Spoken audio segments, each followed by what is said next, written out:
So things do happen. Like I was talking about, man-made objects can poke a hole in waders. I mean, Josh showed me these pair of waders, and I thought, by looking at the place and the hole size, I thought maybe it was like a corner of a trailer, maybe. But he actually knows exactly when these waders were started leaking, and it was from like a screw in a canoe. Is that right?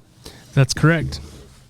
No, It was about a year ago. I think you gave me these waders to test them out because these are sample pair. Yeah, these are sample with the protection. If you see there on the boot, Yep. You pull that down, it goes over that part of the boot. But sorry if you hear us rustling around on the table. So if you guys do go to YouTube, you can check this out. I think Hayden's probably gonna cut this up and put some shorts out there for you guys on like Instagram and Facebook and whatnot. So make sure to follow us on there if you're not. But we're gonna go through how to find where your waders are leaking. Yep. And what to do. Yep. How to fix it. And we're dealing with this side, right? Yep. So I want to get this other boot out of the way. So let's start. I guess we'll start on breathable because that's what we have on the table. The fastest way to find a hole in your wader, and Josh told me about this, is a flashlight. Yep. In a dark room. So you go, if you have a general idea of where your wader's leaking, right? Yep.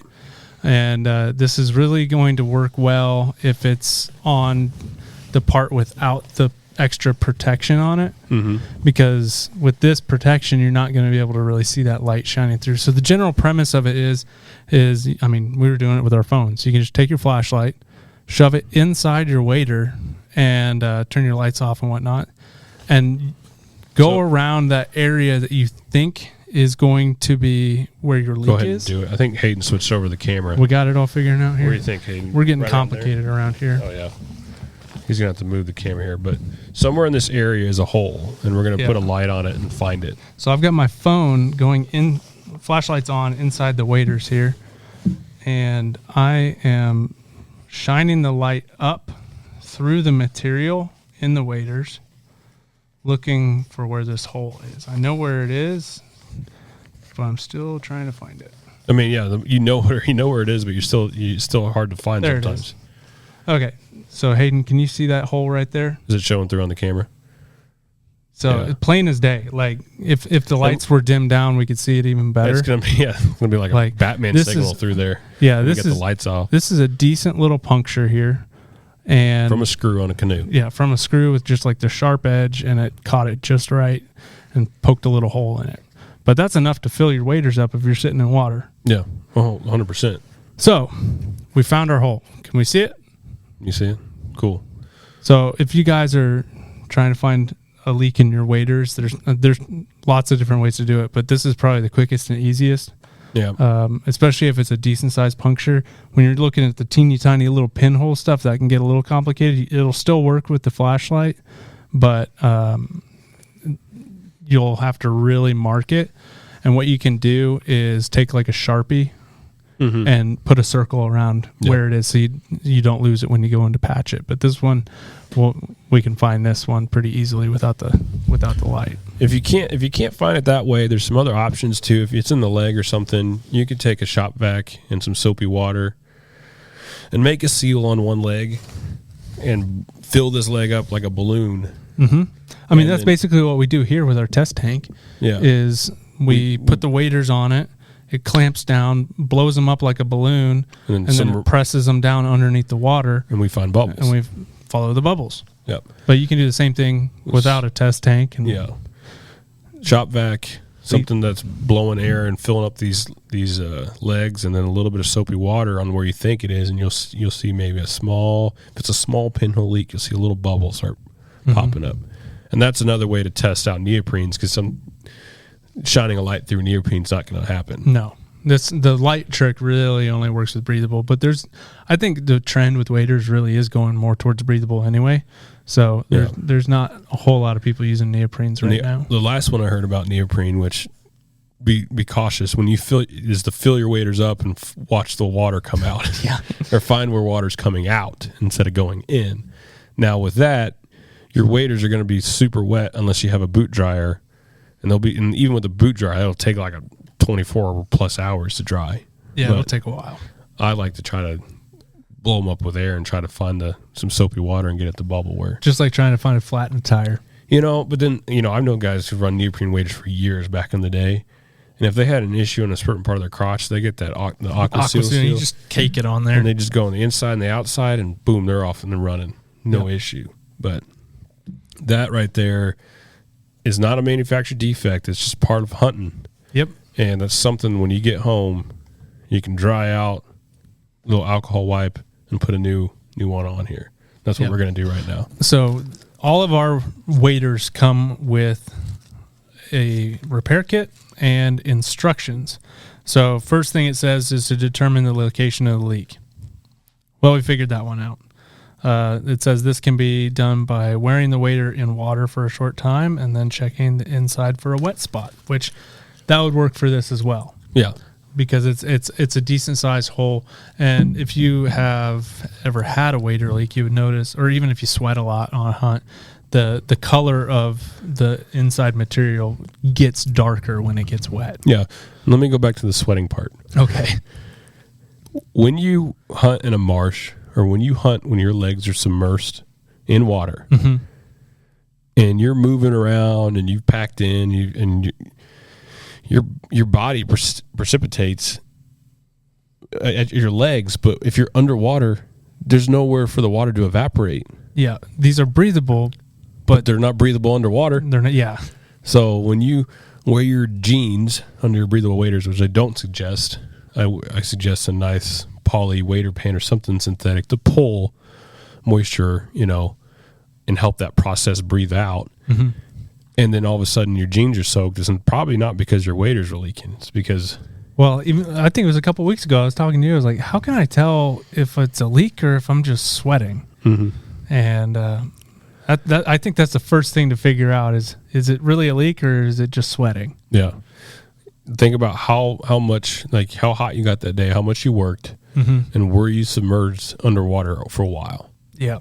Because that'll tell you, I guess, if you're constantly to your knee or thigh in water and you're, moving around and whatnot, that water can't get out. It's just going to sit right there on whatever material, it grabs to. Breathable material is a breathable membrane that allows water vapors to pass out, correct? Correct. But it doesn't let liquid water go through.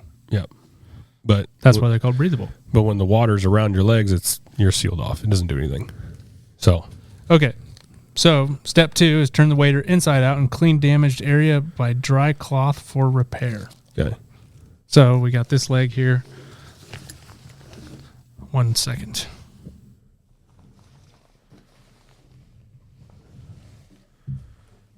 The old inside out. I might undo these shoulder straps. Yeah.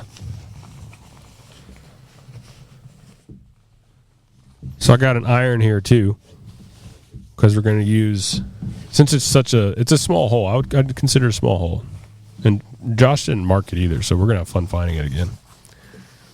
I think we know where it's at. It's right above that. But in our patch kit, there's a big camo canvas, and then there's these small. I didn't grab any scissors.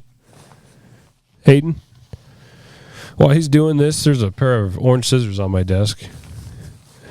You can grab those. We'll be ready for him here in just a second. You can just leave it on camera 1 right now. You get this thing inside out yet? Working on it. I gotta find the hole. Okay. Right there. Found it? Yep. All right. I'll angle it towards you. We might put it back where Hayden can get the other camera. Yeah. Holes right. Here, go ahead and... Yeah. You got it? Where's it at? Barely see it. It's right there. You got it? Yeah, I see it. Yep, right there. Okay. So That camera's on it? that Cool. camera's on it? So I don't think we really need to clean these because I popped them the first time I wore them. So they're not dirty. But the easiest way to clean it would be to just like put a little rubbing alcohol on there and like paper towel or dry cloth or something. Are you on that camera right there? So in this kit, you're going to get this. I'm going to show you this one first. We're not going to use this one. That's for the big ones. That's for the big tears. Okay. This fabric requires this application or this liquid sealer. Okay. So there's instructions in there on how to, tear or take care of a big rip with this. We have like a pinhole, a little bit bigger than a pinhole. Yeah. So we're going to use this thing right here. This doesn't require a tube at all. And we're not using the whole thing either. It says to cut it up in the appropriate size. And this thing has one side is going to feel like tacky a little bit. It almost looks like a backside of a sticker that you got to peel off. The other side is like it's like the rougher, like canvas material, like you're feeling here. It's the same stuff that we put on all the seams of the waders on the inside. So it's seam tape. Yeah, this guy right here. What do you think? I need like just a nice little square of that. Probably 1 inch. Give it a little bit extra room just in case it doesn't seal. Great. Yeah. So we got this piece right. That's all we're using. All right. So, hey, you can kind of see what we're doing. Josh, you go ahead and place that where it needs to be at. And I don't think my iron's hot enough. Not hot enough yet. Yeah. So I'm putting I purposely had it down. There is an off button on this thing. Is there? Yeah. Okay, I'm putting it this kind of tacky white side down. I want to make sure this is all. Do it a couple times. I can still feel a little heat off this iron here. Okay, that's like perfect right where it's at right now. All right. So we got the little patch on the inside of the waders with the kind of adhesive side facing the hole. And so what we're going to do is basically just use this iron to melt the sticky sealant on that patch to then seal up that hole from the inside of the wader. So it's nothing to do with the outside, which every time I think of patching waders, I think of throwing like a patch on the outside of it. Mm-hmm. But we like to do it from the inside. You'll never see it. You never know. It's like you'll never know it's there after you patch this. It's like brand new. So how long did you tell me to do this for? Till it's stuck. 10 seconds, which is probably That was way more than. But your iron's not that hot. No, it looks like it's sticking down though. It's not that hot, but I think we're good there. It looks like it's stuck. What do you think that looks like? We'll let that kind of sit there and cool off for a minute and let it set up. But it does look like it is on there, and you want to make sure all your corners get stuck down so then it doesn't peel off as you're pulling your legs in and out. I mean, it's the same material. It's the same seam tape. Yeah. It didn't. I mean, this iron's not that hot, so I didn't want to like overdo it.